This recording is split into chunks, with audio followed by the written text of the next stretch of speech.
Alright, hello everybody, good evening. Right, it is Saturday the 26th of May 2012 and I'm here with a new review of Smallville Season 11 Chapter 5 Guardian. Okay, read this yesterday and again, awesome. Pretty much picks up from where we left off last week with the introduction of a certain Hank Henshaw, who is going to pilot this new Guardian defense platform that Lex has brought together and is funding.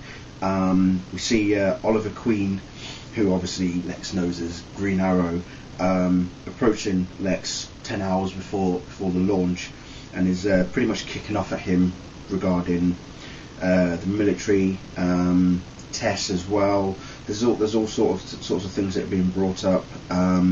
He's even sort of in some ways threatening Lex that, you know, they're going to find out, they're going to prove that Lex was responsible for Tess's murder, kind of thing. So it's just, yeah, it's very, very good introduction there. There's even a flashback moment to when Oliver and Lex were in high school, which is kind of interesting because Lex then turns around and says, "That's one memory I'm glad to have lost."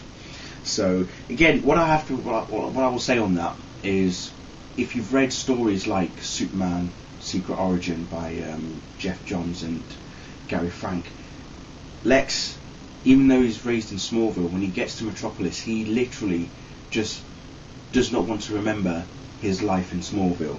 So, you know, part of me is saying that maybe that's where the producers were going when they raised his memory at the end of season 10. Brian Q. Miller is obviously now taking over the reins and is continuing that factor that even though in some ways Lex is regaining certain memories, it's just regarding Smallville itself, he just, you know, doesn't want to necessarily remember, and also in his younger years as well. So he's perfectly content to not really care about the likes of Oliver Queen and such. So anyway, we've got pre-flight, there's an interview between Clark Kent and Hank Henshaw, which is very, very intriguing. Hank is all about, you know, he's like the all-American hero type guy. He's got himself quite a big lunch to eat before the flight, and you know he's sort of, you know, letting Clark know that he's been on a few missions before, and it's all about him, you know, when he comes back home to his wife, and he's just, I mean, where is it? There's I've got to find the quote that he actually says here. He says that the only thing better is feeling my wife in my arms when I get back from a mission, which obviously tells you that despite how many times he's been on various space missions, he's always happy to be grounded, to be, you know, put back to ground. And again, there's that sort of similarity between him and Clark, obviously with Clark and Lois as well. We all know Lois keeps Superman grounded, kind of thing. So again, there's that similarity between them. But yeah, I mean, as the interview goes on, a lot more is sort of revealed regarding Luthor as well. You know, there's even one moment where Hank suggests that if Clark is one of those, Superman nuts, and it's like, you know, there's Clark saying no, and he's saying, "No, are you sure you don't have an S shirt underneath that undershirt of yours?" He's like, "No, definitely not." So kind of always feels like his cover is blown. But then Hank is actually praising Superman in some ways. You know, he goes on about, you know, he says Superman's okay, saving cats from trees is good, stopping burglars is better, rescuing the Russians, great, he pretty much says. But in some sense, he kind of, although he praises him for the good, you know, deeds, he feels it's more reactive in some sense, and he's asking Clark, why can't he stop wars before they happen?